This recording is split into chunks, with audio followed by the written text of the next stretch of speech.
قرآن پاک میں اللہ سبحانہ وتعالی کا ارشاد ہے، للہ ملک السماوات والارض یخلق ما یشاء یہب لمن یشاء اناثا ویہب لمن یشاء الذکور او یزوجہم ذکرانا واناثا ویجعل من یشاء عقیما انہ علیم قدیر۔ اللہ زمین اور آسمانوں کی بادشاہی کا مالک ہے، جو کچھ چاہتا ہے پیدا کرتا ہے، جسے چاہتا ہے لڑکیاں دیتا ہے، جسے چاہتا ہے لڑکے دیتا ہے، جسے چاہتا ہے لڑکے اور لڑکیاں ملا جلا کر دیتا ہے، اور جسے چاہتا ہے بانجھ کر دیتا ہے، یعنی اولاد سے محروم کر دیتا ہے۔ وہ سب کچھ جانتا ہے اور ہر چیز پر قادر ہے۔ سورۃ الشورى کی آیت نمبر 49 اور 50 میں نے آپ کے سامنے پڑھی ہے۔ اس آیت سے پتہ چلتا ہے کہ اولاد کا ملنا انسان کے لیے سراسر اللہ کا انعام ہے، اللہ تعالیٰ کی قدرت ہے، اس کا فیصلہ ہے، جس کو جو چاہے دے اور جس سے چاہے وہ روک لے۔ اولاد انسان کے لیے خوشیوں کا باعث ہوتی ہے، انسان کی آنکھوں کی ٹھنڈک ہوتی ہے، انسان کے بڑھاپے کا سہارا ہوتی ہے، انسان کی تنہائیوں میں، انسان کے غموں میں اس کی غمخوار ہوتی ہے۔ قرآن پاک میں اولاد کی نعمت کو آنکھوں کی ٹھنڈک ہونے کے لیے ایک خوبصورت دعا سکھائی گئی ہے، ربنا ہب لنا من ازواجنا وذریاتنا قرۃ اعین وجعلنا للمتقین اماما۔ اے ہمارے رب، ہمیں اپنی بیویوں اور اپنی اولاد سے آنکھوں کی ٹھنڈک دے اور ہمیں پرہیزگار لوگوں کا امام بنا دے۔ تو گویا اولاد اسی صورت میں ایک نعمت ہے جب اولاد آنکھوں کی ٹھنڈک ہے، انسان کی اطاعت گزار ہے، فرما بردار ہے، والدین کے لیے خوشی کا سبب ہے۔ اولاد نہ صرف یہ کہ اس دنیا میں انسان کے لیے باعث راحت ہے، بلکہ انسان کے مرنے کے بعد بھی اس کی نیکیوں میں اضافے کا سبب ہے۔ سورۃ یاسین میں اللہ سبحانہ وتعالی فرماتے ہیں، انا نحن نحیی الموتى ونکتب ما قدموا وآثارهم وکل شیء احصیناہ فی امام مبین۔ بے شک ہم مردوں کو ضرور زندہ کریں گے اور ہم لکھ رہے ہیں جو کچھ وہ آگے بھیجتے ہیں اور جو وہ اپنے پیچھے آثار چھوڑ رہے ہیں، اور ہر چیز کو ہم نے ایک کھلی کتاب میں لکھ رکھا ہے۔ تو انسان اپنی زندگی میں جو کچھ کرتا ہے، اپنے ہاتھوں جو کما کے آگے بھیجتا ہے، اس کا بدلہ بھی کل قیامت کے دن پائے گا، اور اس کے علاوہ انسان اپنے پیچھے جو نشان یا آثار چھوڑتا ہے، کل قیامت کے دن جا کر ان آثار کا بدلہ بھی پائے گا۔ اپنے پیچھے چھوڑے جانے والے آثار میں سب سے بڑا اثر یا سب سے بڑا نشان خود انسان کی اولاد ہے۔ ایک حدیث میں آتا ہے، رسول اللہ صلی اللہ علیہ وسلم نے فرمایا، جب انسان فوت ہو جاتا ہے تو اس کا اپنا نامہ اعمال بند ہو جاتا ہے، یعنی اب خود عمل کرنے کے قابل نہیں رہتا۔ 3 چیزیں ایسی ہیں جو اس کے بعد بھی باقی رہتی ہیں، ان میں نمبر 1 نیک اولاد ہے، یعنی انسان خود عمل نہیں کر سکتا، لیکن نیک اولاد جو اچھے کام کرتی ہے وہ مرنے کے بعد بھی والدین کو فائدہ دیتے ہیں، خصوصاً ان کی دعا۔ تو فرمایا نیک اولاد جو اپنے والدین کے لیے دعائیں کرتی ہے۔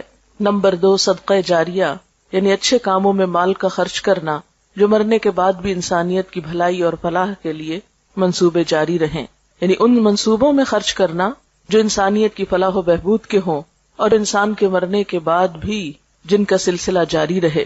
اور نمبر 3 وہ علم جس سے فائدہ اٹھایا جائے، یعنی دوسرے انسانوں کی زندگی میں جو روشنی لائے۔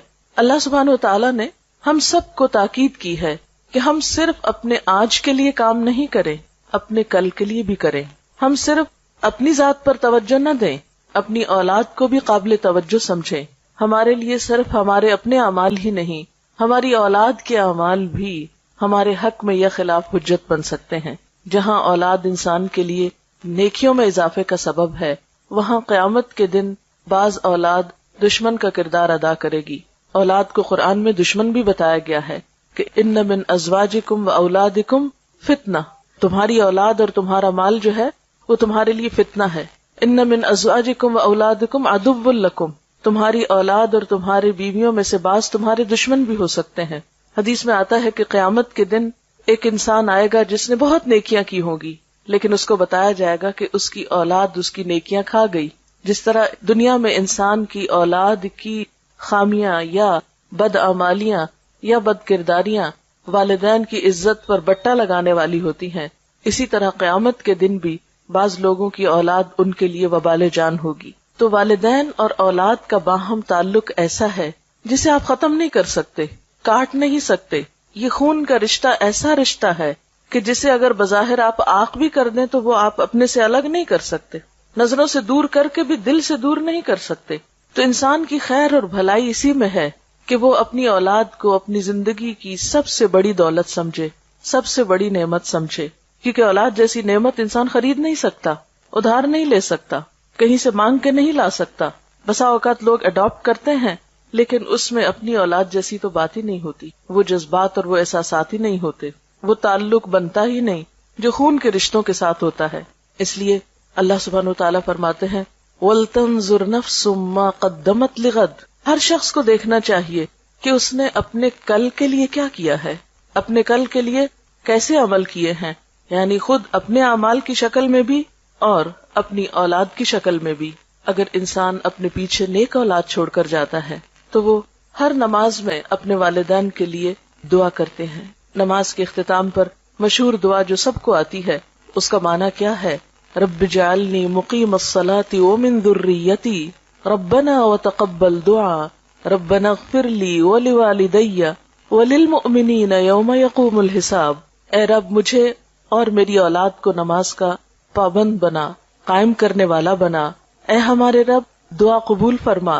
اے ہمارے رب مجھے بخش دے، میرے والدین کو بخش دے اور سارے مومنوں کو بخش دے جب حساب قائم ہو. گویا نیک اولاد اپنی ہر نماز میں اپنے والدین کو اپنی دعاؤں میں یاد رکھتی ہے. اگر شعوری طور پر یاد کر کے دعا کرنا بھول بھی جائے تو نماز کی پابندی کی صورت میں ہر نماز کے آخر میں زبان سے دعا نکلتی ہی ہے، اس کے بغیر تو نماز مکمل ہی نہیں ہوتی. اس کے علاوہ اللہ سبحانہ وتعالیٰ نے اولاد کو خاص طور پر والدین کے لیے جو دعا سکھائی ہے قرآن پاک میں، وہ ہے رب ارحمہما کما ربیانی صغیرا. اے رب ان دونوں پر یعنی ماں اور باپ دونوں پر اپنی رحمت فرما جس طرح انہوں نے مجھے بچپن میں پالا تھا.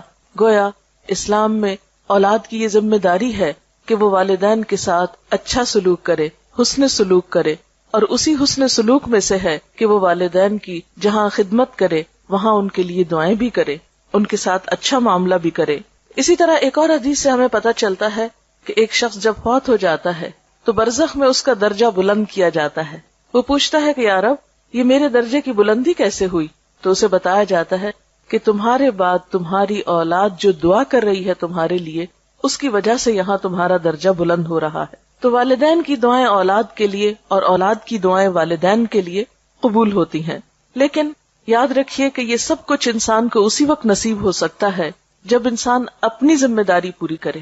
یعنی اگر ہم اپنی اولاد کی تربیت کے لیے کوشش کریں گے، اس کے لیے محنت کریں گے، دعائیں مانگیں گے، اس چیز پر توجہ دیں گے تو انشاءاللہ اولاد بھی اچھی ثابت ہوگی.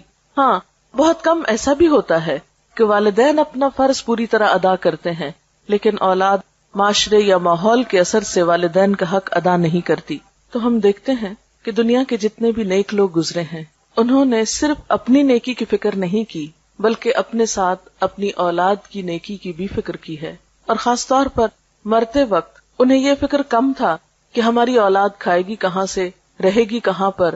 یہ فکر زیادہ تھا کہ ہماری اولاد ہمارے بعد کام کیسے کرے گی.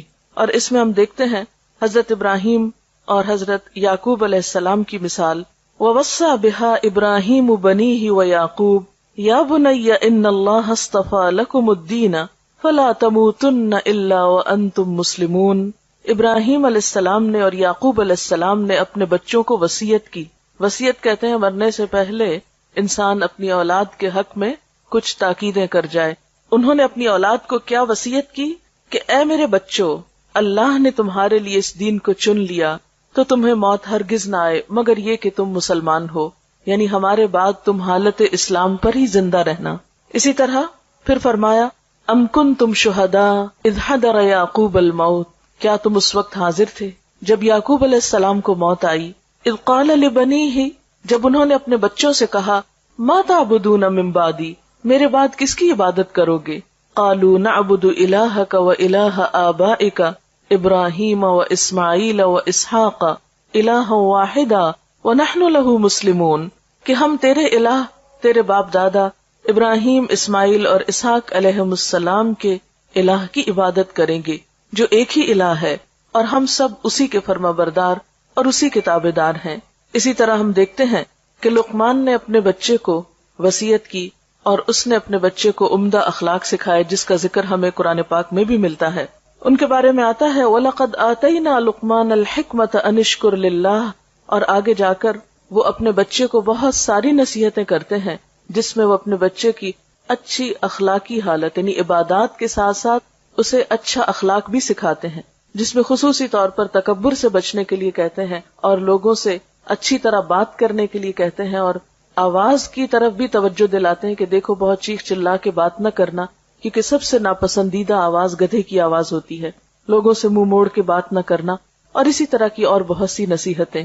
اسی طرح ہم دیکھتے ہیں کہ حضرت زکریا علیہ السلام اپنے اولاد کے لیے دعا کرتے ہیں، اور خصوصاً جب ان کے پاس ابھی اولاد نہیں بھی تو وہ اس کی پیدائش سے پہلے دعا کرتے ہیں کہ ربی ہب لی من الصالحین۔ حضرت اسماعیل علیہ السلام کے بارے میں آتا ہے کہ کان یأمر اہلہ بالصلاۃ والزکاۃ، کہ وہ اپنے گھر والوں کو نماز اور زکوٰۃ کا حکم دیتے تھے۔ تو اس سے پتہ چلتا ہے کہ جتنے بھی اللہ والے گزرے ہیں اور انبیاء ان میں سر فہرست ہیں، انہوں نے اپنی اولاد کی نیکی، اچھے اخلاق اور اچھے کردار کی ہمیشہ فکر کی، اور اس کی انہیں تلقین بھی کرتے رہے۔ جہاں وہ خود ان کے لیے ایک عملی نمونہ تھے، ایک اچھی مثال تھے، وہاں اس کے ساتھ ساتھ انہوں نے اس کی خاص طور پر فکر بھی کی۔ اور یاد رکھیے کہ اچھی تربیت اولاد کا حق ہے۔ والدین اپنی اولاد کے لیے جو کچھ بھی کماتے ہیں، جو کچھ بھی چھوڑتے ہیں، جو بھی فکر کرتے ہیں، ان میں سب سے بہترین تحفہ جو ماں باپ اپنے بچوں کو دے سکتے ہیں وہ اچھی تربیت کا تحفہ ہے۔ رسول اللہ صلی اللہ علیہ وسلم نے فرمایا، کوئی والد اپنی اولاد کو اس سے بڑھ کر تحفہ نہیں دے سکتا جتنا بہترین تحفہ اچھا ادب اور اچھا اخلاق ہے۔ یعنی ماں باپ اولاد کو جو سب سے خوبصورت گفٹ یا بہترین تحفہ دے سکتے ہیں وہ اچھا ادب اور اچھا اخلاق ہے، کیونکہ اولاد کا اچھا سلوک اور اچھا برتاؤ سب سے بڑھ کر والدین ہی کی خوشی کا سبب ہوتا ہے۔ کیونکہ اگر آپ اولاد کو اچھا اخلاق سکھاتے ہیں تو وہ اچھا اخلاق سب سے پہلے خود آپ ہی کے کام آئے گا، کیونکہ سب سے قریبی رشتہ تو آپ ہی کا ہے ان کے ساتھ۔ اور اسی طرح سب سے بڑا غم اور سب سے بڑا دکھ اور سب سے بڑی تکلیف اگر انسان کی زندگی میں کوئی ہو سکتی ہے تو وہ اولاد ہی کی ہو سکتی ہے۔ اس لیے اگر اولاد اچھی ہے تو انسان کے لیے ہر طرف خوشیاں ہی خوشیاں ہیں، خواہ اس کے پاس کھانے کو بہت نہ بھی ہو یا اس کے پاس بہت بڑی جائیداد نہ بھی ہو، لیکن اولاد کی فرما برداری، اولاد کی خدمت، اولاد کا اچھا سلوک والدین کے لیے بے پناہ خوشیوں اور راحت کا سبب ہوتا ہے۔ ایک اور روایت میں آتا ہے، یعنی رسول اللہ صلی اللہ علیہ وسلم نے فرمایا کہ آدمی کے لیے کسی کو خیرات میں ڈھیر سارا مال دینے سے بہتر ہے کہ اپنے بیٹے کی اچھی تربیت کرے اور اس کو نیک عادتیں سکھانے میں روپیہ خرچ کرے۔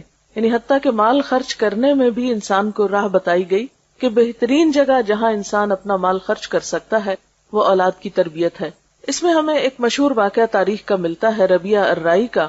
ان کے والد نے شادی کی اور ابھی ربیہ اپنے والدہ کے پیٹ میں ہی تھے کہ باپ کو کہیں جانا پڑ گیا۔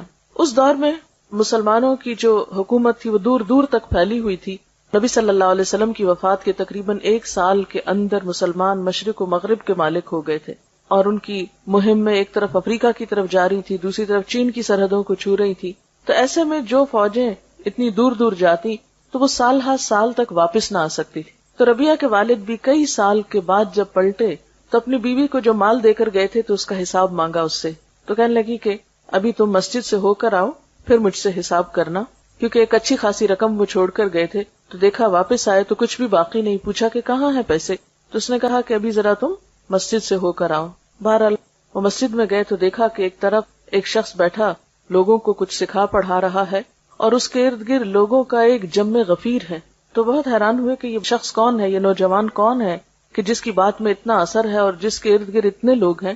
تو پتہ چلتا ہے کہ یہ انہی کا بیٹا ہے جس کی تعلیم و تربیت پر یعنی باپ کے جانے کے پیچھے ماں نے اس کا سارا مال خرچ کیا اور بہترین توجہ دی۔ ماؤں کے اندر یہ جذبہ اور یہ کردار کیسے تھا؟ یعنی بعض اوقات ایسا ہوتا ہے کہ تربیت میں ماں تنہا رہ جاتی ہے، یہ ساری ذمہ داری ماں پر آ جاتی ہے۔ تو ایسے میں جہاں ماں کو یہ فکر ہونی چاہیے کہ اولاد کھائے کہاں سے، وہاں اس بات کی بھی فکر ہونی چاہیے کہ اولاد کی تعلیم و تربیت کیسے ہو۔ اب یہ ہے کہ تربیت کے ذمہ دار کون ہیں، اس میں یاد رکھیے کہ صرف ماں نہیں، باپ بھی ہے، دونوں ہیں۔ لیکن چونکہ ابتدا میں بچہ ماں کے ساتھ وقت زیادہ گزارتا ہے اس لیے obviously ماں کی ذمہ داری کچھ زیادہ بنتی ہے. ورنہ نبی صلی اللہ علیہ وسلم نے فرمایا کلکم راعٍ وکلکم مسئول عن رعیتہ، تم میں سے ہر شخص نگران ہے، ذمہ دار ہے، رسپانسبل ہے، اور ہر شخص سے اس کی رعایا کے بارے میں، یعنی جو اس کے ماتحت لوگ ہیں، جو اس کے ساتھ ہیں، ان کے بارے میں اس سے سوال کیا جائے گا. اور اس میں خصوصاً عورت کو بھی مینشن کیا گیا وَالْمَرْأَةُ رَاعِيَةٌ فِي بَيْتِ زَوْجِهَا وَمَسْئُولَةٌ عَنْهَا، اور عورت اپنے شوہر کے گھر میں نگران ہے اور اس سے اس کے بارے میں سوال کیا جائے گا. اور گھر میں سب سے قیمتی ترین چیز جو ہے وہ عورت کے یا ایک شخص کے بچے ہی ہو سکتے ہیں. یعنی گھر کی قیمتی ترین چیزوں میں سب سے قیمتی چیز انسان کی اولاد ہے. اب ہم یہاں یہ دیکھیں گے کہ پھر والدین اپنی اولاد کی تربیت کب شروع کریں اور تربیت کس موقع سے ہونی چاہیے، یعنی کب سے شروع ہونی چاہیے. تو بات یہ ہے کہ تربیت دنیا میں آنے سے پہلے سے شروع ہو جانی چاہیے. یعنی اولاد کی کیئر اور اولاد کو اچھے اخلاق اور اچھے کردار سکھانے کے لیے یہ نہیں کہ جب بچے بڑے ہو جائیں اور شروع میں ہم یہ کہتے رہیں کہ ابھی تو بچے چھوٹے ہیں، جب بڑے ہوں گے تو دیکھا جائے گا. نہیں، بچپن سے ہی، یعنی ان کی پیدائش سے پہلے ہی اس بات کی فکر کرنی چاہیے. اور پیدائش کے وقت تو ہر بچہ معصوم ہوتا ہے، جیسے حدیث میں آتا ہے کہ ہر بچہ فطرت پر پیدا ہوتا ہے. یہ اس کے ماں باپ ہوتے ہیں جو اس کو یہودی یا عیسائی یا کچھ اور بنا دیتے ہیں. اب ایک بچہ جو بالکل پاک صاف اور معصوم ہے، ایک صاف کتاب کی طرح ہے، اس کو آپ کیا بناتے ہیں یہ آپ پر ڈیپینڈ کرتا ہے کہ آپ اس کی تربیت کس طرح کرتے ہیں. جیسا کہ پہلے میں نے عرض کیا کہ تربیت کا آغاز یا تربیت کی ابتدا جو ہے وہ پیدائش سے پہلے ہونی چاہیے. لہٰذا ہم دیکھیں گے کہ دوران حمل، یعنی ایک بچے کی ولادت سے پہلے ماں کو کیسا کردار ادا کرنا چاہیے. اور اس بات کی جو تحقیق ہے کہ ولادت سے پہلے ہی بچے کے اوپر ماں کے جذبات اور احساسات اور اس کے رویے کے اثرات پڑنا شروع ہو جاتے ہیں، یہ معروف بات ہے اور ایک ثابت شدہ حقیقت ہے.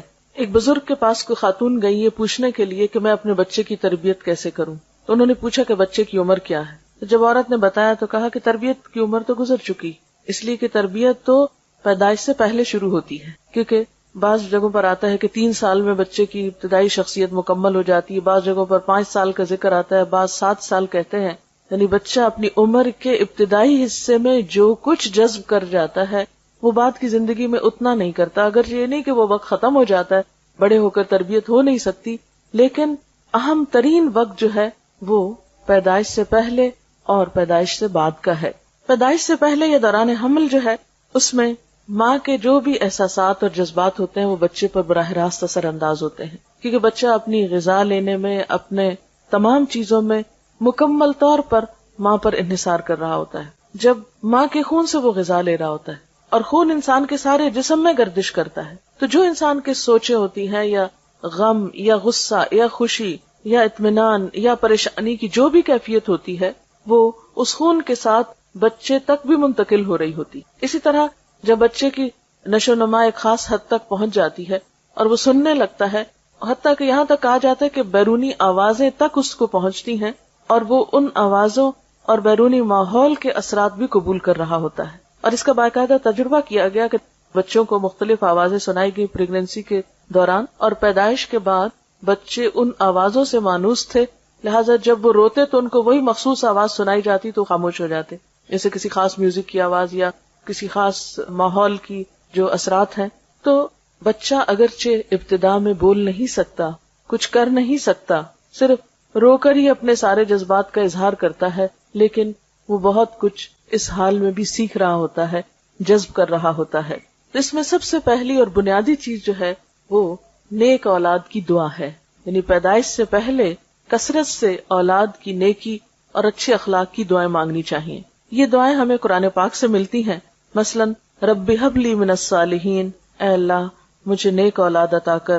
رب ہب لی من لدنک ذریۃ طیبہ، اے اللہ مجھے اپنے پاس سے پاکیزہ اولاد عطا کر. اسی طرح ربنا ہب لنا من ازواجنا وذریاتنا قرۃ اعین، اے اللہ ہمیں ہمارے شوہر مانگے تو بیوی کے لیے، ہمیں ہماری بیویوں اور ہماری اولادوں میں سے آنکھوں کی ٹھنڈک عطا کر. یہ دعائیں انسان کو ڈیورنگ پریگنینسی کثرت کے ساتھ پڑھنی چاہیے، خصوصاً نمازوں کے بعد. ایسا نہیں کہ کوئی خاص مخصوص وظیفہ ہے کہ کسی ایک کونے میں بیٹھ کے آپ روز 1000 تسبیح پڑھ لیں اور اس کے بعد جو چاہیں کریں. نہیں، اس کو ریگولرلی اپنی نمازوں کا حصہ بنا لیں، اور جب تک ولادت ہو نہیں جاتی اس وقت تک یہ دعا پڑھتے رہیں. پھر اسی طرح دوران حمل کثرت کے ساتھ ذکر کرنا، اچھے پازیٹیو خیالات رکھنا. پھر اسی طرح یہ ہے کہ دوران ولادت انسان جب دعا کرے تو اس میں خاص طور پر حضرت مریم علیہ السلام کی والدہ نے جو دعا پڑھی تھی اس دعا کو بھی آپ پڑھ سکتے ہیں.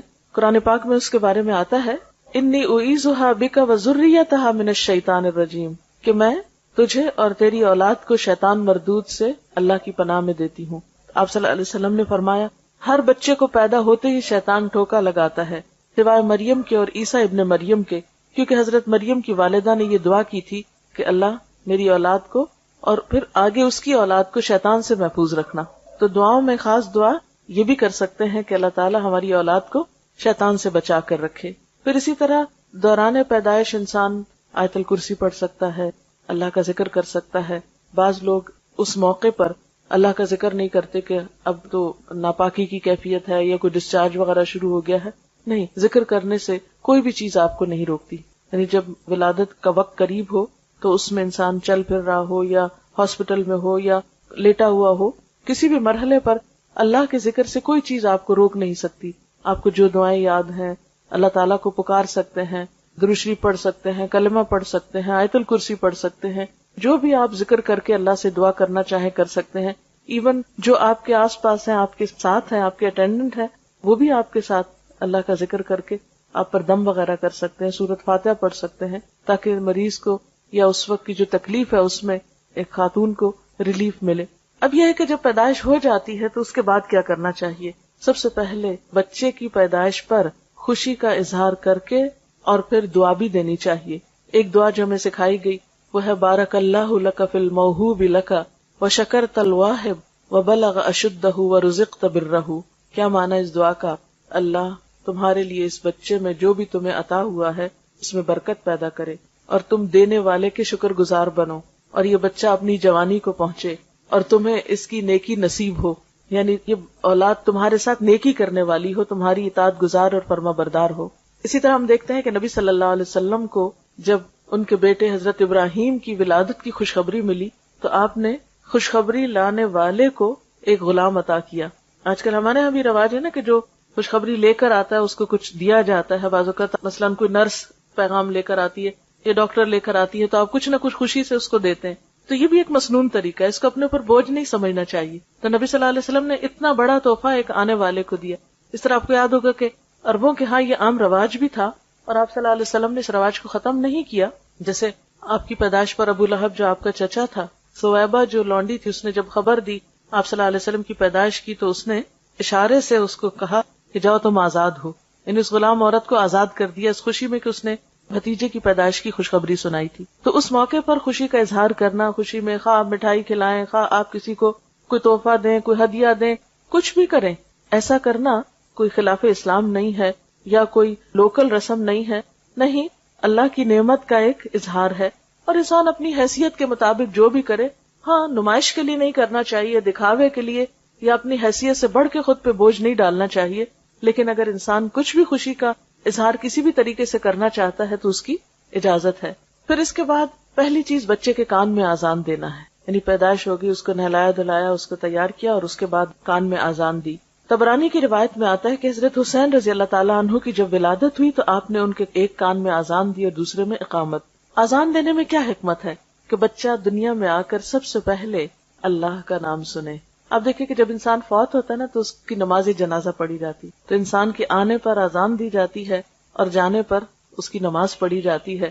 اور انسان کی زندگی ایسے ہی ہے جیسے آذان اور نماز کے بیچ کا وقفہ. یعنی کل قیامت کے دن انسان کو ایسے ہی پتہ چلے گا کہ چند لمحے دنیا میں گزار کر آیا ہوں. پھر اسی طرح یہ ہے کہ اللہ کی عظمت اور اللہ کی محبت بچے کے دل میں بیٹھتی ہے. پھر اسی طرح بچے کو جو پہلی غذا دی جاتی ہے اس کو تحنیک کہا جاتا ہے. کہتے ہیں کہ جو انسان بھی بچے کو پہلی غذا دیتا ہے، اب تو فوراً ماں کے دودھ پہ ڈال دیتے ہیں یا کوئی بھی چیز دی جاتی ہے، تو چونکہ بچہ بالکل ایک نیو بورن جو ہوتا ہے وہ فریش اور ہر طرح کے اثرات قبول کر رہا ہوتا ہے، بالکل ایک معصوم سی چیز ہوتی ہے.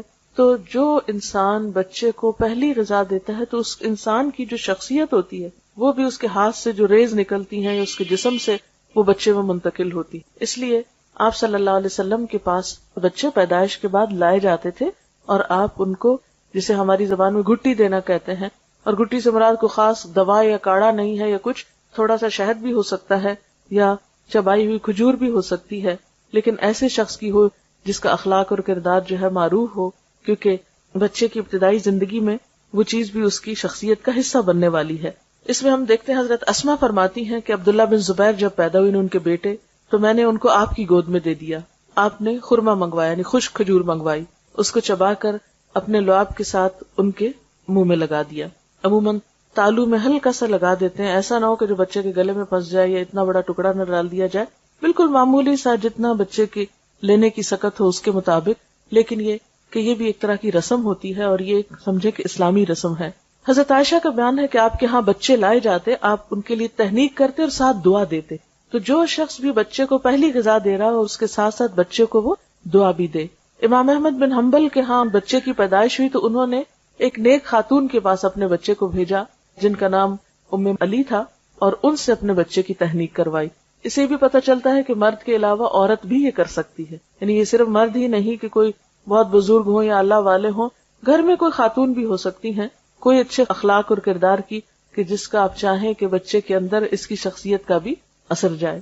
پھر اس کے بعد یہ ہے کہ بچے کو دودھ پلانا بچے کا حق ہے، یعنی پہلی غذا کے بعد آپ اس کو نارملی سک کروا سکتے ہیں، خواہ دودھ نہ بھی ہو جو کچھ بھی ہو اس میں، لیکن بچے کی ماں کے ساتھ ایک اٹیچمنٹ ہوتی ہے، 9 مہینے وہ ماں کے پیٹ میں رہا ہے، بالکل ایک دم سے ہٹا کے اس کو فیڈرز پہ ڈال دینا بچے کے ساتھ بہت بڑی زیادتی ہے اور ایک جذباتی دھچکا بھی ہے، لہٰذا ماں کو چاہیے کہ وہ اس کو دودھ بھی پلائے۔ قرآن پاک میں اللہ تعالیٰ کا حکم ہے وَالْوَالِدَاتُ يُرْضِعْنَ أَوْلَادَهُنَّ حَوْلَيْنِ كَامِلَيْنِ، مائیں اپنے بچوں کو 2 پورے سال دودھ پلائیں، یہ اس کے لیے حکم ہے لمن اراد ان یتم الرضاع، کہ جو بچے کے دودھ پلانے کا ارادہ رکھتا ہو۔ ہاں عربوں میں رواج یہ تھا کہ بعض اوقات خود نہیں مائیں دودھ پلاتی تھی، دایا کو دے دیا جاتا، جو شہر سے باہر بادیہ میں عورتیں بچوں کو لے جاتی، مخصوص قبیلے ہوتے تھے جو بچوں کو پالا کرتے تھے جن کی عورتیں خود صحت مند تھی، تو ان صحت مند عورتوں سے بچوں کو دودھ پلوایا جاتا اور بچے کی نشو و نما ایک کھلی آب و ہوا میں کی جاتی۔ وہ ان کا ایک کلچر تھا، ہمارے لیے ضروری نہیں کہ ہم بھی ایسے ہی کوئی طریقہ اختیار کریں، لیکن بہرحال رضاعت جو ہے یا دودھ کا پلانا جو ہے یہ بچے کا حق ہے، اور اس میں ہم دیکھتے ہیں کہ اس میں بہت سے اس کے طبی فائدے بھی بتائے جاتے ہیں، ماں کے لیے بھی فائدہ مند، بچے کے لیے، لیکن سب سے بڑی بات یہ ہے کہ بچے اور ماں کا ایک قلبی تعلق اور ایک ریلیشن شپ ڈیولپ ہوتا ہے، ایک قربت آتی ہے، ایک انڈرسٹینڈنگ ڈیولپ ہوتی ہے، یعنی ماں جب دودھ پلا رہی ہوتی ہے، وہ آدھا گھنٹہ پلا رہی ہے جتنی دیر، تو وہ ایک کلوزنس کا بھی احساس ہوتا ہے، اور پھر دوبارہ ماں کے سینے میں جو خیالات ہیں، افکار ہیں، اچھی پازیٹیو سوچیں ہیں، وہ بھی دودھ کے ساتھ وہ بچے کے اندر ایک طرح سے منتقل کر رہی ہوتی ہے، کیونکہ انسان کی شخصیت پر، انسان کے اخلاق پر اس کا کھانا پینا بھی اثر انداز ہوتا ہے۔ مختلف قوموں کی جو عادات اور اخلاق اور کردار ہیں ان کے بارے میں بھی کہا جاتا ہے کہ ان کی غذا کا ان پر اثر ہے، تو اگر بچہ ماں کا دودھ لے رہا ہے تو ظاہر ہے کہ پھر ماں کے اثرات اس پر ہوں گے۔ اور پھر جانوروں میں بھی اگر آپ دیکھیں، اونٹ کے بچے کو اونٹنی کا ہی دودھ دیا جاتا ہے، اسی طرح گائے، بھینس اور باقی جانور بھی دوسروں کا دودھ لا کے نہیں پلایا جاتا، تو اسی طرح انسان کے بچے کو گائے بھینس کا دودھ پلانے سے پہلے جب تک ماں کا دودھ ہے تو ماں کا ہی دودھ پلایا جانا چاہیے۔ پھر اسی طرح بچے کا اچھا نام رکھنا چاہیے، کیونکہ قیامت کے دن انسان کے نام سے پکارا جائے گا، تو اچھا نام جو ہے وہ ضروری ہے۔ مثلاً ہم دیکھتے ہیں کہ حضرت زکریا علیہ السلام کو اللہ تعالیٰ نے جب اولاد کی خوشخبری دی تو ساتھ ہی بچے کا نام بھی بتایا اور فرمایا کہ ہم نے ایسا نام کسی اور کا نہیں رکھا، یہ دنیا میں ایک انوکھا نام ہے، یعنی اچھے نام میں معنی بھی اچھا ہو، اور اگر وہ ایک نیا نام ہو تو بھی اس میں کوئی قباحت نہیں، کیونکہ اللہ تعالیٰ نے حضرت یحییٰ علیہ السلام کا جب نام رکھا تو فرمایا ہم نے اس سے پہلے یہ نام کسی کو نہیں دیا۔ آپ صلی اللہ علیہ وسلم نے فرمایا قیامت کے روز تمہیں اپنے ناموں سے پکارا جائے گا، اس لیے اچھے نام رکھا کرو۔ اور حدیث میں آتا ہے اللہ کو تمہارے ناموں میں سے عبداللہ اور عبد الرحمن سب سے زیادہ پسند ہیں، اور آپ نے یہ بھی فرمایا کہ انبیاء کے ناموں پر نام رکھو۔ پھر اسی طرح بچے کے سر کے بال منڈوانا یہ 7ویں دن کیا جاتا ہے، اور اسلامی اعتبار سے یہ ایک پسندیدہ کام ہے۔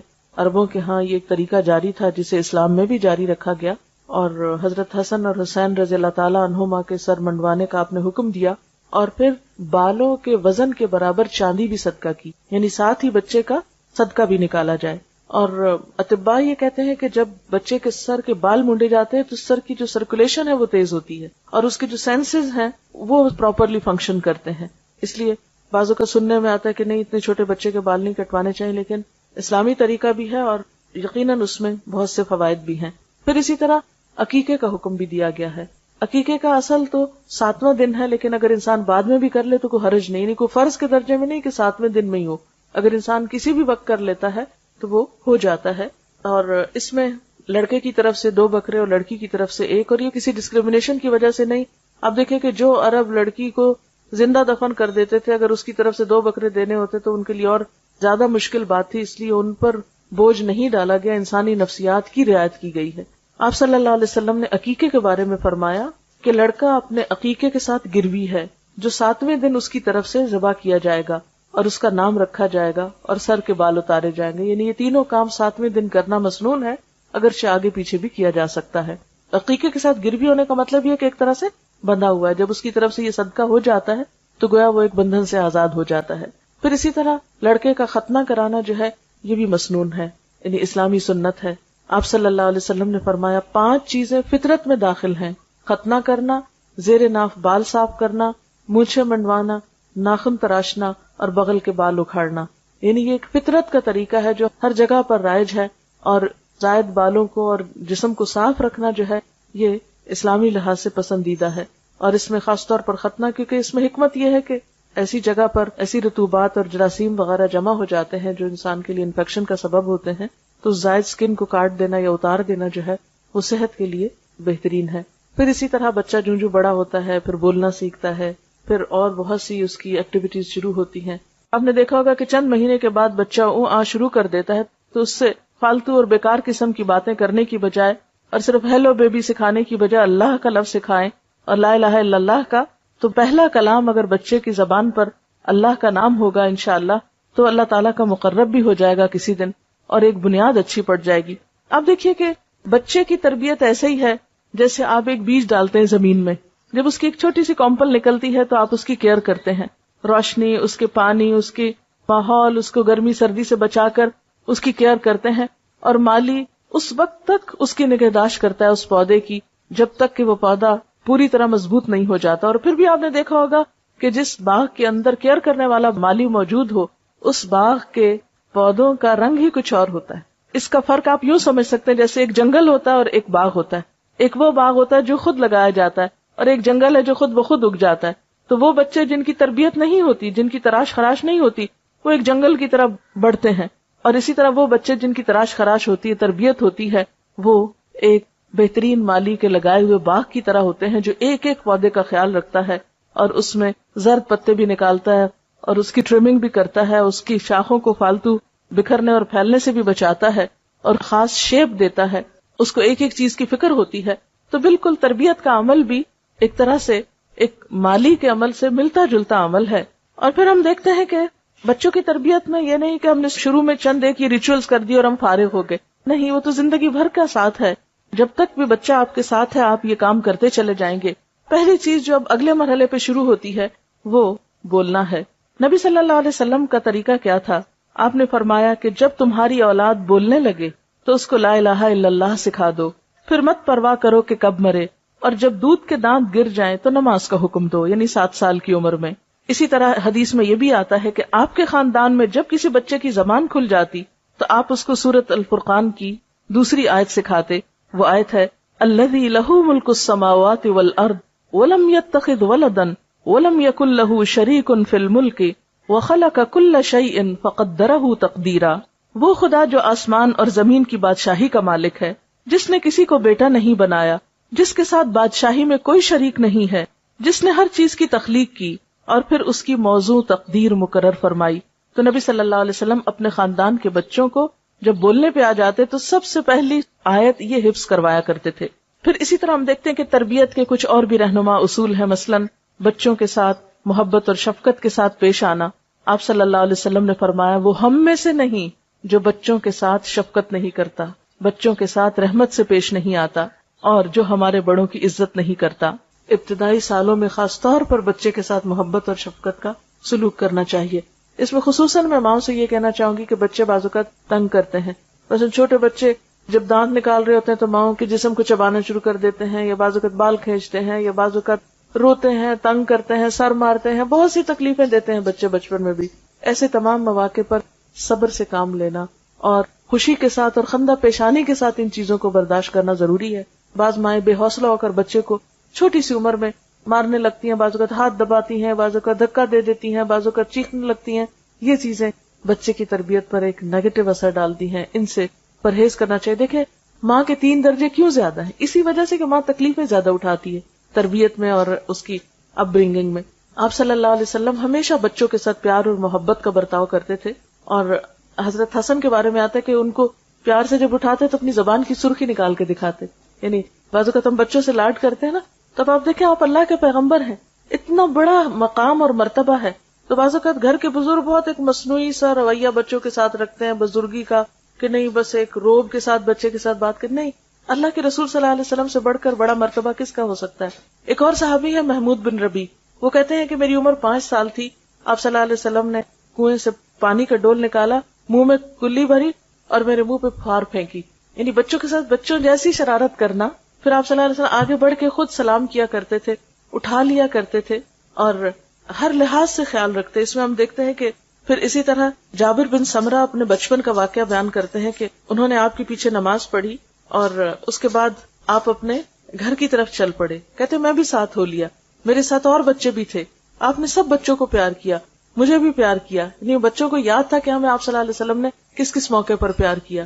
پھر اسی طرح آپ کا معمول تھا جب آپ سفر سے تشریف لاتے تھے تو جو مدینہ میں اونٹنی داخل ہوتے سب بچوں کو اوپر بٹھانا شروع کر دیتے تھے. یعنی جیسے ایسا ہوتا نا کہ باپ گھر میں آ رہے ہیں یا کوئی بزرگ آ رہا ہے تو بچے سارے اکٹھے ہو جاتے ہیں، کوئی کندھوں پہ چڑھنے لگتا ہے، کوئی لپٹنے لگتا ہے. تو ایسے میں بچوں کو ان کی شوخیاں کرنے دینا چاہیے. آپ صلی اللہ علیہ وسلم ان کو اپنی سواری پر سوار کرنا شروع کر دیتے تھے، خواہ وہ کسی کے بھی بچے ہوتے تھے، محبت کے ساتھ اور شفقت کے ساتھ. پھر اسی طرح آپ صرف مسلمان بچوں کے ساتھ نہیں، بغیر کسی مذہب کی تفریق کے ہر ایک کے بچوں کے ساتھ اچھا سلوک کرتے تھے.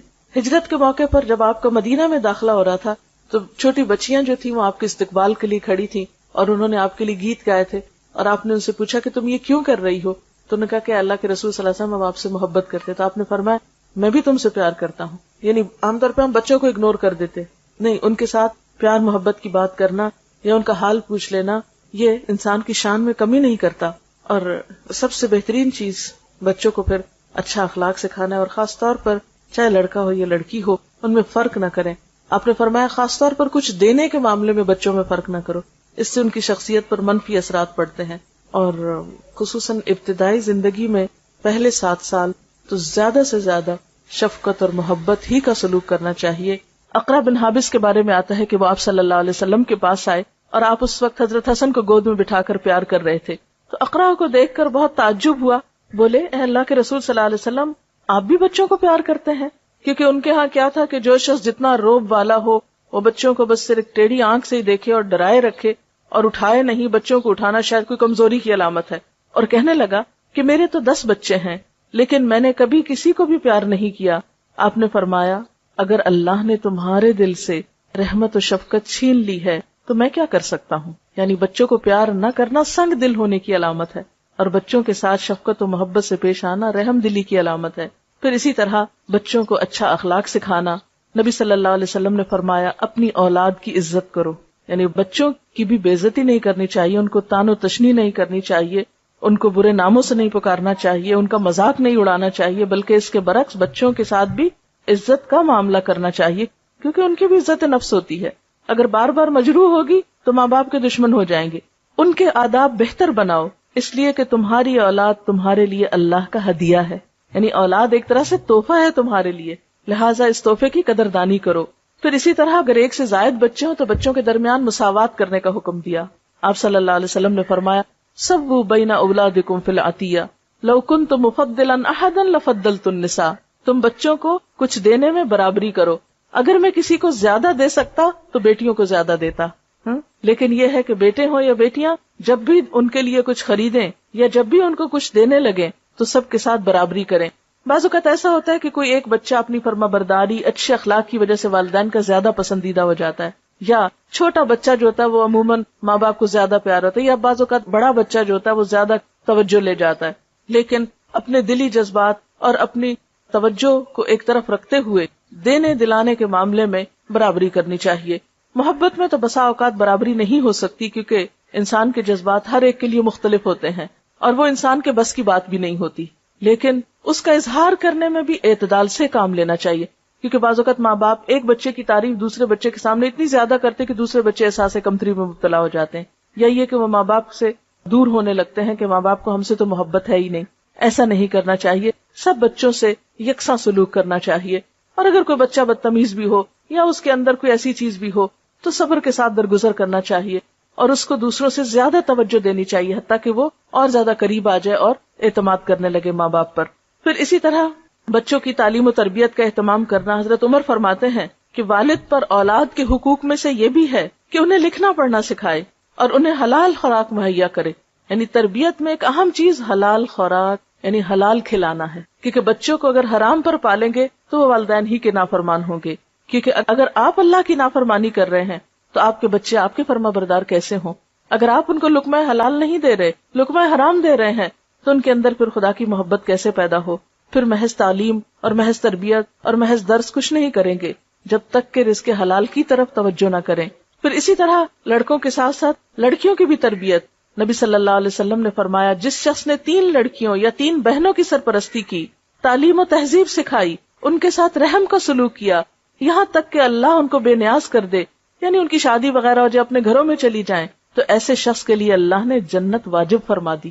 یعنی بیٹوں کی تربیت بھی، لیکن بیٹیوں کی تربیت خوش دلی سے کرنا اور ان کو اپنے لیے بوجھ نہ سمجھنا. جیسے عام طور پہ آپ نے دیکھا ہوگا بچیاں جب جوان ہوتی ہیں ذرا سی رشتے کی بات ہو رونے لگتی ہیں، ہم آپ پہ بوجھ ہے نا. تو یہ احساس نہیں ہونے دینا چاہیے بچیوں کو کہ وہ ہم پر بوجھ ہیں. خوش دلی کے ساتھ، محبت کے ساتھ جب تک رشتہ نہ آئے ان کی کیئر کرنا، خیال رکھنا، بہتر طریقے سے ان کی پرورش کرنا اور ان کی ضروریات کا خوش دلی سے خیال رکھنا، یہ سب کچھ نیکی میں شمار ہوتا ہے. حتیٰ کہ وہ مال جو انسان اپنی اولاد پر خرچ کرتا ہے اس کا اجر و ثواب کہیں زیادہ ہے بنسبت اس کے کہ جو کسی اور پر انسان خرچ کرتا ہے. اور تربیت میں ایک خاص چیز جو ہے یا ایک چیز اگر آپ یاد رکھ سکیں تو انشاءاللہ اس سے بچوں کی نفسیات کو سمجھنے اور ان کے ساتھ معاملہ کرنے میں بہت سہولت ہو جائے گی. اس میں ایک مشہور مقولہ یہ ہے کہ والدین اپنے بچے کے ساتھ پہلے 7 سال کھیلیں، یعنی ان کے کھیل میں شریک ہوں یا ان کو کھیلنے دیں. اگلے 7 سال اسے نظم و ضبط سکھائیں، ڈسپلن سکھائیں، یعنی پھر سختی بھی کر سکتے ہیں. پھر اگلے 7 سال اس کے دوست بنے رہیں، یعنی گویا جب بچہ 14 سال کا ہو جائے تو اس کے ساتھ دوستوں والا معاملہ کریں، اعتماد میں لیں. عموماً بچیاں والدین کو کچھ بتاتے ہوئے گھبراتی ہیں، تو اگر بچیوں کے ساتھ یا والد کی بچوں کے ساتھ دوستی ہوگی تو وہ اپنی باتیں آ کے شیئر کریں گے. اور اگلے 7 سال پھر آزاد چھوڑ دیں، 21 سال کے ہو جائیں تو پھر ان کو بہت روک ٹوک نہیں کریں. اور وہی وقت ہوتا ہے جب شادی ہوتی ہے تو شادی کے بعد پھر بچوں کے معاملات میں انٹرفیئر کرنا اور ان کو پریشرائز کرنا، اب یہ کرو اب وہ کرو، نہیں، اب چھوڑ دیں، اب ان کو اپنی زندگی بسر کرنے دیں. اب جہاں تک پہلے 7 سال کا تعلق ہے تو اس میں بچوں کو آپ بہت زیادہ چیزوں کا پابند نہیں کریں، تھوڑا بہت پڑھنا لکھنا سیکھیں، شروع کریں، لیکن بہت بوجھ نہیں ڈالیں. لیکن جب 7 سال کا ہو جائے تو پھر نماز کے لیے کہنا شروع کریں. 10 سال تک نماز کی عادت ڈالیں، اور اگر ایک کے بعد ایک نماز سکھائیں، مثلاً ایک نماز، اور پھر اس میں بھی آپ ساتھ لے کے کھڑے ہوں، اکیلے حکم نہ دیں جاؤ نماز پڑھ لو، یہ بہت سختی نہیں کریں. 10 سال کی عمر تک نماز میں بھی سختی سے روکا گیا ہے. اور اس کا یہ مطلب نہیں کہ پھر پڑھنے کو ہی نہ کہیں یا ڈسپلن نہ سکھائیں، نہیں، ڈسپلن تو سکھائیں گے. 3 سال آپ کو لگیں گے. 10 سال کی عمر تک انشاءاللہ ایک کے بعد ایک، مثلا 6 مہینے میں ایک نماز کی عادت ڈالیں. لیکن جس نماز کی عادت ڈالیں پھر وہ چھوڑنے نہ دیں، اس کا خاص دھیان رکھیں، واچ کریں کہ وہ بچہ مس نہ کرے. کیونکہ اگر ایک دن بھی وہ نہیں پڑھتا تو اس کا مطلب یہ ہے کہ اس کو یہ سمجھ آ جائے گی کہ پڑھیں یا نہ پڑھیں بات برابر ہے. 1 سے شروع کریں، 2 پہ لائیں، 2 سے 3 پہ، 3 سے 4 پہ، 4 سے 5 پہ. 10 سال کی عمر تک اگر فجر کے وقت نہیں بھی اٹھتا تو جس وقت اٹھے اس وقت نماز پڑھوا دیں. پھر اس کے بعد اگر شروع میں صرف فرض نماز کا کہیں اور پھر جو بڑا ہوتا جائے پھر سنت بھی ساتھ، اور جب بالغ ہو جائیں پھر ایسی تعلیم و تربیت کا اہتمام کریں کہ بچوں کے دل میں اللہ کی محبت بھی پیدا ہو چکی ہو، رسول اللہ صلی اللہ علیہ وسلم کی محبت بھی ہو، بڑوں کا ادب اور احترام بھی ہو، اور اس کے ساتھ ساتھ اپنے واجبات اور اپنی ذمہ داریوں کو بھی نبھانے کا طریقہ ان کو آ چکا ہو. جیسے بچوں کے ساتھ پہلے 7 سال کھیلنے کی بات ابھی ہوئی، نبی صلی اللہ علیہ وسلم حضرت حسن اور حسین رضی اللہ تعالی عنہما کے ساتھ کس طرح کا معاملہ کرتے تھے. حدیث میں آتا ہے کہ جب آپ نماز پڑھ رہے ہوتے تھے تو یہ دونوں آپ کی پیٹھ پہ چڑھ جاتے. آپ اس وقت تک سجدے سے سر نہ اٹھاتے تھے جب تک وہ خود نہ اتر جاتے، یعنی کہ ہاتھ مار کے گرا دیتے یا کوئی اور پکڑنے آ جاتا، اوہ دیکھو اللہ کے رسول صلی اللہ علیہ وسلم نماز پڑھے، پکڑو ان کو، چھینو ان کو. کیونکہ بعض اوقات ہمارے ہاں جو مائیں نماز پڑھتی ہیں، اگر بچہ نماز میں پاس آ جائے تو دوسرے کھینچ کے لے جاتے ہیں، اور بچہ چیخ چلا رہا ہوتا ہے کہ مجھے ماں کے پاس جانے دو، اور وہ سمجھتے نہیں بچے کے پاس جانے سے ماں کی نماز ڈسٹرب ہو جائے گی. نہیں، ماں کو تو اس حد تک اجازت ہے کہ اگر بچہ رو رہا ہو تو وہ روتے بچے کو گود میں اٹھا کر بھی نماز کنٹینیو کر سکتی، تاکہ وہ نماز سے خوف نہ کھائے. بہت سے بچے دین سے اس لیے بھاگ جاتے ہیں کہ اب ماں نماز پڑھ رہی ہے، لمبی نماز پڑھ رہی ہے، اور بچہ بلا رہا ہے، اس کو کوئی جواب نہیں مل رہا. اب وہ قرآن پڑھ رہی ہے تو پڑھ رہی ہے، بچہ بلا رہا ہے، رو رہا ہے، اس کو بھوک لگی ہے یا اس کو ٹوائلٹ جانا ہے یا کچھ اور، ماں اٹھ نہیں رہی، یا وہ اپنی دوستوں میں بیٹھی اور باتیں کیے جا رہی ہے، ٹیلی فون کال آ گئی ہے، 15 منٹ آدھا گھنٹہ اس کا ٹیلی فون پہ جا رہا ہے، اور بچہ رو رو کے وہیں قدموں میں سو گیا. تو یہ چیزیں درست نہیں. بچہ ماں کی سب سے پہلی پرائرٹی ہونی چاہیے. اور پھر نبی صلی اللہ علیہ وسلم سے بڑھ کر کس کی عبادت ہو سکتی ہے، کس کی نماز میں اس سے بڑھ کر خشوع و خضوع ہو سکتا ہے. لیکن آپ نماز کے سجدے سے سر نہ اٹھاتے تھے جب تک بچے خود نہ اٹھ جاتے. بعض اوقات کسی بچے کے رونے کی آواز آتی تو آپ نماز مختصر کر دیتے تھے، لمبی نماز نہیں پڑھاتے تھے، یعنی جماعت کے ساتھ. اسی طرح حضرت امامہ جو آپ کی نواسی تھی، حضرت زینب کی بیٹی، ان کے بارے میں آتا ہے کہ آپ صلی اللہ علیہ وسلم بعض اوقات ان کو کندھے پر بٹھا کے نماز شروع کر دیتے، یعنی قیام میں کندھے پہ بٹھا لیتے تھے. یعنی صرف لڑکوں کو نہیں، اگر چھوٹی بچی بھی ہے تو مرد کی نماز میں کوئی خلل نہیں ہے اس سے. اور وہ آپ کے ڈائریکٹ اپنے بچے نہیں تھے، بیٹی کے بچے تھے، نواسے تھے، لیکن اس کے باوجود بھی آپ ان کے ساتھ محبت و شفقت کا معاملہ کرتے ہیں، تاکہ نمازوں کے دوران بھی. پھر اسی طرح بچوں کو ڈرانے دھمکانے سے پرہیز کرنا چاہیے. عام طور پہ مائیں جب کوئی بات بچے نہ مانے تو وہ بلی آ جائے گی، وہ کتا آ جائے گا، وہ جن آ گیا، وہ فلاں آ گیا. بچے تو بچے ہوتے ہیں، ان کو خوف اور محبت کا نہیں پتا ہوتا، یہ ماں باپ ہی ان کے دلوں میں ڈالتے ہیں. تو بچوں کو بزدل نہ بنائیں چھوٹی چھوٹی چیزوں سے ڈرا کر. اور پھر یہ کہ خاص طور پر جھوٹ بول کر، کہ کوئی چیز ایسی ہو نا جس سے ڈرا کے آپ بچے کو کوئی بات منوا رہے ہو. کیونکہ نبی صلی اللہ علیہ وسلم نے بچوں کے ساتھ بھی جھوٹ بولنے سے منع فرمایا ہے. ایک صحابیہ کے بارے میں آتا ہے کہ انہوں نے آپ کی موجودگی میں بچے کو بلایا کہ ادھر آؤ میں کچھ دیتی ہوں. آپ نے فرمایا کیا دینا تم کو؟ اس نے کہا کچھ بچے کو کھانے کی چیز دینی. آپ نے فرمایا اگر تم نے بچے کو بلا کر یہ چیز نہ دی ہوتی تو تمہارے حق میں تمہارے اعمالنامے میں جھوٹ لکھا جاتا. اسی لیے بچوں کے ساتھ جھوٹے وعدے نہیں کرنے چاہیے. اچھا تم یہ کرو تو تم کو یہ لے کر دیں گے، وہ بچہ کام کر لے اور اس کے بعد آپ اپنے وعدے سے مکر جائیں. یا تو آپ اتنے لمبے چوڑے وعدے کریں ہی نہ، کیونکہ بچے بعض اوقات مطالبے کرتے ہیں، اچھا ہم یہ کریں، آپ یہ کریں گے ہمارے ساتھ، تو آپ صاف کہتے ہیں نہیں یہ نہیں ہوگا. ڈسپلن اسی چیز کا نام ہے. جو کرنا ہے وہ بتا دیں یہ ہو سکتا ہے، اور جو نہیں کرنا وہ نہیں ہو سکتا. پھر اسی طرح بعض اوقات مائیں بچوں کے بارے میں ان کے سامنے ان کی موجودگی میں تبصرہ شروع کر دیتی ہیں. باپ کے گھر داخل ہوتے ہی بچوں کی شکایتیں اللہ اعلان ہونے لگتی ہیں، یا بعض اوقات اپنی دوستوں سے ڈسکس کر رہی ہوتی ہیں اور بچوں کے سامنے ہی. یہ چیزیں بچے کی عزت نفس کو مجروح کر دیں. ہم بعض اوقات سوچتے ہیں تو بچہ ہی، اس کو کیا خبر. نہیں، بچے کو بہت پتا ہوتا ہے. اور آج کے بچے تو شاید ہم سے بھی زیادہ ذہنی طور پر ان کا IQ لیول جو ہے وہ بہتر ہے. اور ڈسپلن سکھانے میں یہ بات نہیں ہے کہ اس کی ہر جائز ناجائز خواہش پوری کر دیں یا ضد پوری کر دیں. نہیں، کبھی پوری کریں اور کبھی نہیں. اچھائی برائی کی پہچان دیں. کچھ چیزوں میں پھر آپ کو صبر سے کام لینا ہوگا. مثلا بعض بچوں کی عادت ہی ہوتی ہے کہ ماں باپ نے کوئی بات نہیں مانی، رونا دھونا شروع کر دی، رو دھو کے بات منوا لی. اب جب آپ بے جا ضد ایک دفعہ پوری کر دیتے تو ان کو بھی ایک طریقہ ہاتھ آ جاتا ہے کہ جو بات یہ نہیں مانتے ویسے تو رو کے منوا لی جائے. تو اس میں پھر آپ کو صبر و تحمل سے کام لینا. اگر آپ نے ایک دفعہ کسی چیز میں نہ کہہ دی تو پھر کسی قیمت میں ہاں نہیں ہونی چاہیے. لیکن نہ کہنے سے پہلے سوچ سمجھ کر نہ کریں. یہ نہیں کہ ہر چیز پہ قسمیں کھانا شروع کر دیں یا نہ یا ہاں شروع کر دیں. اس میں ماں کا اپنا کردار بے حد اہم ہے. تو ہمیں تربیت میں صرف جذباتیت سے کام نہیں لینا، بہت سوچ سمجھ کے ساتھ، اور اس موضوع پر مختلف چیزوں کا مطالعہ کرتے رہنا، پڑھتے رہنا، لوگوں سے مشورہ کرتے رہنا، تربیت کا طریقہ سیکھنا. عربی کا ایک محاورہ ہے کہ جس کے پاس خود کچھ نہیں وہ کسی دوسرے کو کچھ نہیں دے سکتا.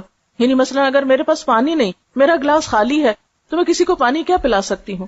اگر میرا ظرف خالی ہے، میرا سینہ خود اللہ کی محبت سے خالی ہے، میری عقل خود دین کے علم سے آری ہے، اللہ کی محبت اور دین کا علم کہاں سے سکھا سکتی ہوں؟ اس لیے ماں کا پڑھا لکھا ہونا، ماں کو مسلسل سیکھتے رہنے کی ضرورت ہوتی ہے. یعنی کہ ایک پڑھی لکھی ماں جو ہے ایک پڑھی لکھی جنریشن لائے گی. اس لیے بچیوں کی تعلیم جو ہے وہ تو لڑکوں سے بھی زیادہ اہم ہے. لیکن آج ہم تعلیم کا مطلب سمجھتے ہیں کہ کچھ پڑھ لکھ کر انسان کوئی نوکری کر لے، کچھ کمائی کر لے. نہیں، اس کے لیے تو ہنر ہوتا ہے. اسلام میں تعلیم و تربیت انسان کو انسان بنانے کے لیے ہوتی ہے، انسان کی عقل اور روح اور جذبات کی بہترین نشو و نما کے لیے ہوتی ہے. پھر اسی طرح بعض اوقات بچے کو مارنے کی ضرورت بھی پڑتی ہے. اگرچہ 10 سال کی عمر میں مارنے کی اجازت ہے، لیکن اس کی بھی کچھ شرائط ہیں. ایک تو یہ کہ شدید غصے کی حالت میں نہیں مارنا چاہیے. پھر اسی طرح 10 سال کی عمر سے پہلے نہ مارا جائے. پھر اسی طرح چہرے اور سینے اور پیٹ پہ نہیں مارنا چاہیے. پھر اسی طرح 3 ضربوں سے زائد نہیں لگانی چاہیے. ایسی ضرب نہیں جس سے نشان پڑ جائے بچے پہ، اور اگر کبھی ایسی ضرورت پڑے تو تنہائی میں بچے کے ساتھ آپ ایک آدھ لگا سکتے ہیں. لیکن لوگوں کے بیچ میں بیٹھے بیٹھے ادھر سے دھپ مارا، ادھر سے ہاتھ مروڑے، ادھر سے کان کھینچے، ادھر سے بال کھینچے، ادھر سے دھکا دے دیا، یہ سب بہت ہی زیادتی کی باتیں ہیں. یہ تربیت کے لیے سخت نقصان دہ ہیں، کیونکہ جس کی آپ عزت نہیں کر رہے اس کی آپ تربیت کر ہی نہیں سکتے. تربیت کرنے کے لیے بھی دوسرے کو اعتماد میں لینا اور اس کو عزت دینا بے حد ضروری ہے. اور اس میں صرف ڈانٹ ڈپٹ یا صرف اصول قاعدے ہی نہیں چلیں گے، اس میں سٹوری ٹیلنگ جو بے حد اہم ہے. انبیاء علیہ السلام کے قصوں سے شروع کریں، صحابہ کرام کے قصے سنائیں، اور دنیا کے بڑے بڑے انسانوں کے قصے جنہوں نے دنیا میں کچھ بڑے بڑے کام کیے، تاکہ بچوں کے سامنے اچھے رول ماڈلز آئیں، ان کو بھی محنت کا شوق پیدا ہو. پھر اسی طرح یہ ہے کہ بچوں کو بہت زیادہ ناز و نام کا عادی نہیں بنانا چاہیے، کیونکہ یہ بچوں کی اپنی ہی زندگی کے لیے نقصان دہ ہو جاتا ہے. اس میں بچوں کو اپنے ہاتھ سے کام کرنے کی عادت، اور اسی طرح خصوصاً نیکی کے کام کی عادت، اس میں ان کے ہاتھ سے صدقہ بھی کروایا کیجیے. ضرورت مند رشتہ داروں کو دلوانا، بڑوں کو گھر میں عزت دینا. کھانے کا وقت ہے تو یہ نہیں بچوں کو ہمیشہ اہمیت دیں اور کہ بچے آنا پہلے کھا لیں، نہیں، بڑوں سے شروع کریں. وہ بڑوں کو اہمیت دیں، بڑوں کو جگہ دیں، بڑوں کے لیے کھڑے ہوں، بڑوں کی عزت کریں. یہ سب کچھ ماں سکھائے گی بچے کو. اگر بچوں میں کچھ کھٹ پٹ ہو گئی تو ہر ماں جا کے اپنے بچے کی حمایت کرنا شروع کر دی گئی، یہ جاننے کی کوشش نہیں کرتی کہ ہو سکتا ہے کہ قصور اس کے بچے کا ہو. تو ہمیشہ عدل و انصاف سے کام لینا چاہیے، اپنے بچوں کے درمیان بھی اور اپنے بچوں اور رشتہ داروں کے بچوں میں بھی اگر کوئی کھٹ پٹ ہو جائے. اسی طرح حکمت و دانش سے کام لینا ہوگا. پھر اسی طرح بعض اوقات نبی صلی اللہ علیہ وسلم کا طریقہ یہ تھا کہ وہ سوال و جواب کے انداز میں تربیت کیا کرتے تھے، کہ بچے زندگی کے مختلف مواقع پر مختلف چیزوں کے بارے میں جاننا چاہتے ہوتے، اور والدین سے زیادہ ہمدرد اور رہنما کوئی نہیں ہو سکتا. لیکن اگر کسی وقت آپ سمجھیں کہ آپ اپنے بچے کے ساتھ بہتر کمیونیکیشن نہیں کر سکتے، آپ کسی اچھے انسان کی بھی مدد لے سکتے ہیں کہ جو آپ کے بچے کے ساتھ اچھی کمیونیکیشن کر سکے.